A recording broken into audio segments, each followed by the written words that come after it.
As part of efforts to ensure a hitch-free 2022 Hajj pilgrimage, the FCT Pilgrim Welfare Board has organized a 2-day sensitization lecture for the intending pilgrims at the Abuja Hajj camp.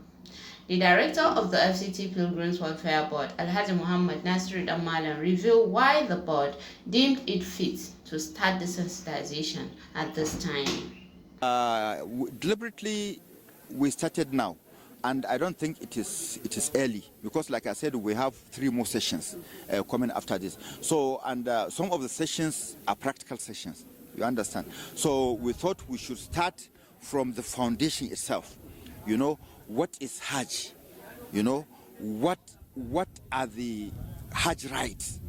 How are you supposed to perform those rites? And then in due course, in subsequent phases, we will now go through the practical aspect of it, so that when you go there, we have some models, you know, that are a replica of what you will see there. So we will take them through all those areas, so that by the time they get there, they will know how to do their Hajj. The lecture, which started on the 26th March, has been categorized into 7 different languages in order to carry everyone along, as well as to ensure that the pilgrims have all the basic knowledge to perform Hajj. The choice of language is being informed by the different languages of the intending pilgrims. You know, Abuja is a melting point. You know, I don't think there's any other state in Nigeria where you have a congregation of people that would be made up of about 7 languages. So that's why, because we owe them a responsibility to give them the rudiments. So that's why we segregated it into all these different languages for us to be able to impart the knowledge. We don't want anybody to say the education and orientation was done in a particular language that I don't understand. And that's why I've not captured what they were trying to teach me. So that is the reason. The language categories include Hausa, Nupe, Yoruba, Gana, Ebura, and Igbira, as well as Fulfulde and English languages. Some of the participants share their experience as well as their expectations by the end of the entire activities. So far, the lecture is interesting. We've had so far about 3 lecturers who have spoken to us, and we're impressed with their lectures.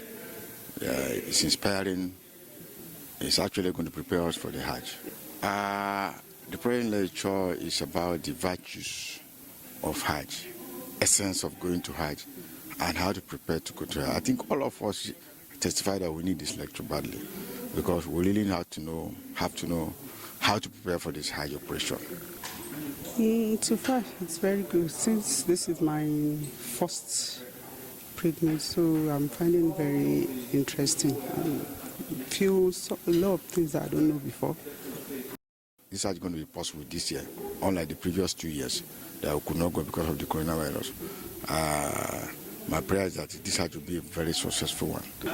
At the end, I'm hoping to achieve how to do my Hajj properly.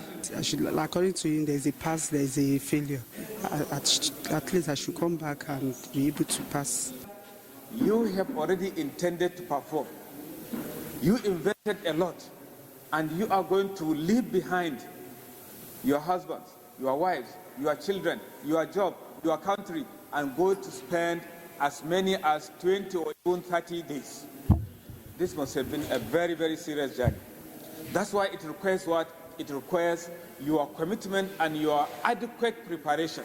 The director, who went around to each lecture room, called on all the intending pilgrims to be good ambassadors of Nigerian pilgrims, as well as best ambassadors of Abuja pilgrims, in order to have multiple rewards for their acts of worship. Rashida Yahaya, ROTV 24.